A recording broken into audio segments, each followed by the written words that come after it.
Olá, tudo bem com vocês? Espero que sim, viu? Vamos dar continuidade à nossa matéria de Direito Administrativo 1. Vamos continuar falando aí sobre os atos administrativos.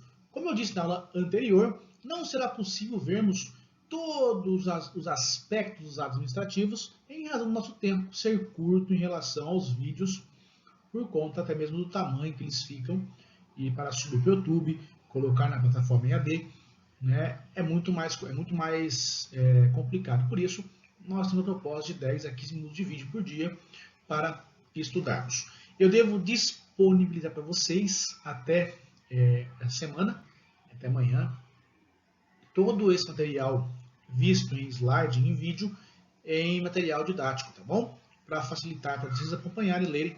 E lá eu vou colocar muito mais coisas também quanto aos atos administrativos, especialmente quanto a esse tema, que é os vícios em espécie dos atos administrativos. Por quê? Porque nós não vamos conseguir ver de forma detalhada e profundamente, né, cada vício, tá certo? Vamos lá então? Vamos começar. Começando então aqui os nossos vícios em espécie. O que é o vício, né? O vício ele pode atingir o quê? Os 5 elementos do ato administrativo. Lembram lá quais são os elementos do ato? Temos em relação à competência, ao sujeito, né? Em relação à forma, ao objeto, ao motivo e à finalidade. Esses são os elementos, os requisitos do ato. E o vício vai atingir um ou dois deles, apenas um, ou até mesmo, em certas situações, todos os elementos do ato. E isso, logicamente, tornará o ato inválido. E por isso, veremos ainda nessa aula em relação aos efeitos, se vai ser anulado, se é nulo, se é invalidado, tá certo? Vamos começar aqui então. Os vícios do ato, eles podem afetar os interesses de terceiros ou até mesmo o interesse público. Por exemplo, aqui, ó, que nós trazemos, a adjudicação na licitação, que veremos no segundo bimestre, licitação, a quem não seja o vencedor prejudica este. A adjudicação, na verdade, é a entrega do objeto ao vencedor do certame, tá certo? Veremos isso no segundo bimestre, como dito. Mas, se eu empregar o objeto do contrato, objeto do licitado, a quem não venceu o certame, quem não venceu a licitação, isso vai prejudicar ele mesmo, né? Os demais licitantes e o próprio interesse da administração na escolha da melhor proposta. Por isso mesmo que não pode o poder público ficar dependendo da provocação aí dos interessados para declarar a nulidade do ato, incumbindo-lhe aquele poder, dever, né, de fazê-lo com base em seu poder do quê? Poder de autotutela. Beleza? Por outro lado, diante de determinadas situações, pode acontecer, como já falei também na aula passada, que a manutenção de um ato ilegal seja menos prejudicial ao interesse público do que a sua anulação. Lembra aquele caso que eu disse em relação àquele loteamento que foi aprovado, né, que teve um ato autorizando a sua construção, entretanto, aquele ato ele tinha uma ilegalidade. Mas ali se passou 3 anos, 4 anos, e as pessoas de baixa renda, vulneráveis, já residiam naquele local. Como que a administração pública ia anular aquele ato, né, e desfazer todo aquele impedimento? Como que faria isso, na verdade? Isso traria muito mais prejuízo ao interesse da coletividade, ao interesse público, né, do que a manutenção do próprio ato ilegal, tá certo? Mas, ó, desde que não haja dolo e dele não resulte prejuízo ao erário, nem a direitos de terceiros. É o que ocorre, por exemplo, com atos praticados por funcionários de fato. Esse é um outro exemplo, né? Mas no loteamento, se não houve dolo e se não houve prejuízo a terceiros e nem ao erário, é melhor manter o ato ilegal do que se anular o ato legal, beleza?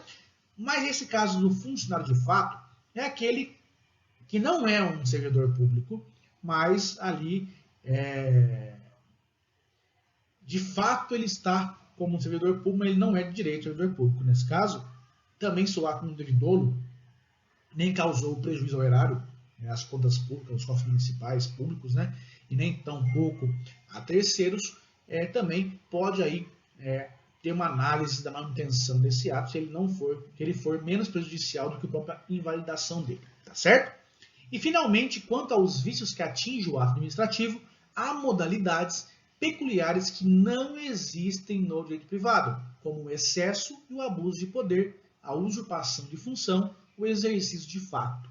Vamos conhecer cada um deles. Então, conhecendo aqui os nossos vícios em espécie, nós começamos com 5 exemplos aí de defeito no ato administrativo. Primeiramente, a usurpação da função pública. Quando eu falo de usurpação da função pública, eu estou dizendo no caso de um particular que vai praticar ato privativo de servidor.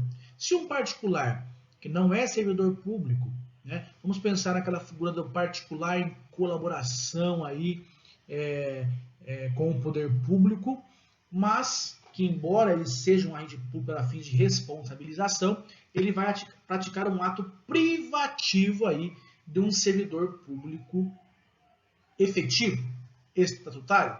Nesse caso, ele usurpou da função pública, tá certo? E a consequência disso é o quê?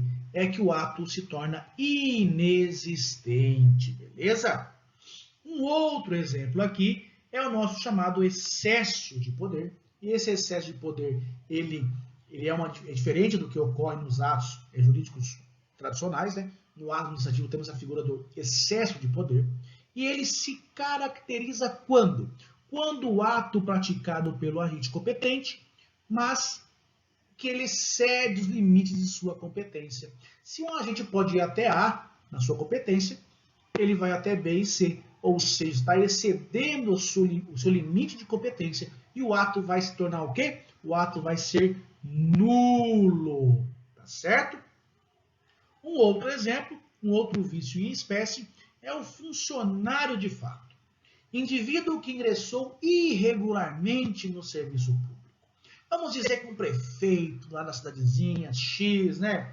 Aí eu vou ajudar minha família nesse momento de crise, eu vou fazer aí um concurso Mandrake e vou, né, colocar, nem concurso, não vai falar assim, mas que ele passou do concurso público, né? Vamos dizer que ela nomeou em um cargo em comissão tal pessoa, e a pessoa está lá 10, 15, 20 anos no cargo de comissão, e eu vou ver, né, vamos falar menos de 15 anos, está 3 anos no cargo de comissão, e eu vou lá ver, não tem um ato de nomeação para aquele cargo de comissão. Ou seja, eu coloquei ele lá, ele está prestando um serviço público, mas não nomeei ele para o cargo de comissão. Ou seja, ele é um funcionário de fato, tá certo? Ele não é de direito, porque ele não foi nomeado, não seguiu lá o ingresso, né? O provimento correto, que é a nomeação naquele cargo em comissão. Nesse caso, o indivíduo ele ingressou irregularmente, ou seja, porque o ato administrativo não existiu de nomeação, ele está lá de fato, mas não de direito. E o que vai acontecer com o ato? Se o agente for de boa fé, ele nem sabia que ele não estava nomeado, na verdade, o ato é anulável. Agora, se o agente, em conluio com o prefeito, com o gestor, entrou naquele cargo sabendo que nesse nomeado, mas ia exercer de fato como se fosse um servidor público, né, nomeado, ele agindo de má fé, o ato vai ser nulo. Então, funcionário de fato, agiu de boa fé, ato anulável. Agiu com má fé, ato nulo. Beleza? Em relação também a outro vício, é a incompetência. É muito fácil, né? O servidor que pratica o ato não tem competência para a prática daquele ato específico, tá certo? Então, ele praticou um ato fora de suas atribuições, e o ato, nesse caso, será anulável. Um outro vício em espécie é a questão do objeto materialmente impossível. É igual eu fazer um ato administrativo proibindo as pessoas de morrerem.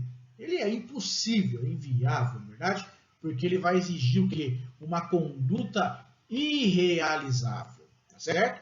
E por óbvio que ele vai ser um ato nem nulo nem anulável, vai ser um ato inexistente, porque ele não pode existir, ele não vai ter efeito no mundo jurídico se ele está exigindo uma conduta irrealizável, inviável, impossível, certo? Um outro defeito que é é um vício em espécie do ato administrativo, podemos aqui falar do objeto juridicamente também impossível. Nesse caso, o ato vai exigir o quê? Um comportamento ilegal, tá certo? Então, como eu falei uma vez no exemplo lá, eu vou fazer um ato administrativo, aquele filme que tem, e autorizar um dia no ano a matança geral, né? Pode matar quem você vê na sua frente. Isso é um ato juridicamente impossível, porque matar alguém é crime, tá certo? Então, o ato que exigir comportamento ilegal, ele vai ser um ato que vai ter a sua consequência quando? Quando a exigência for ilegal, somente contra a lei, o ato é nulo. Quando a exigência for criminosa, o ato vai ser inexistente. Então, se eu fizer um ato administrativo determinando a dispensa da licitação, em caso que não é possível a dispensa, então um ato que vai ser ilegal, vamos dizer assim, será um ato nulo. Se o ato for, igual ele deu exemplo, né, 24 horas numa semana, você pode matar quem você vê na frente. Isso é um ato criminoso. Então, ele vai ser inexistente. Perfeito? Dando continuidade aqui, temos a omissão de formalidade indispensável. Quando o ato ele descumpre a forma legal para a prática, para a sua prática. Ou seja, lembre-se que em relação à forma do ato, nós não temos uma situação muito rígida. Se a lei falar que tal ato tem que ser feito em tal forma, aí a administração tem que seguir, igual mesmo um decreto, uma portaria. Se a lei manda seguir uma forma e ele não seguiu aquela forma, aí ele vai estar o quê? Ele vai estar descumprindo a forma legal para a prática daquele ato, porque a lei determina, tá certo? E se a lei ainda exigir ser uma formalidade indispensável, essencial, o ato vai se tornar o quê? Anulável. Tranquilo? Dando sequência, nós temos a inexistência do motivo. Ou seja, o fundamento do fato não ocorreu e o ato vai ser nulo. Também temos a falsidade do motivo. Quando o motivo alegado ele é falso, ele é mentiroso, ele não corresponde ao que efetivamente ocorreu e o ato também vai ser nulo. E por fim, né, nesse apanhado geral em relação aos vícios dos atos, nós temos um famoso e muito comum na administração pública, que é o desvio de finalidade.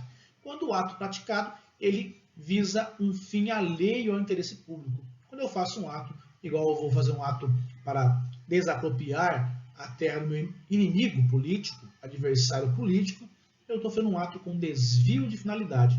E nesse caso, o ato vai ser o quê? Ele vai ser nulo. Perfeito? Então, não deu para ver tantos atos assim, mas eu vou disponibilizar um material para vocês muito mais completo, para vocês continuarem o estudo nas suas casas, para eventualmente no concurso público, na OAB, vocês terem mais conhecimento, tá certo? Estou à disposição de vocês, como sempre. Agradeço muito a atenção e até a próxima aula.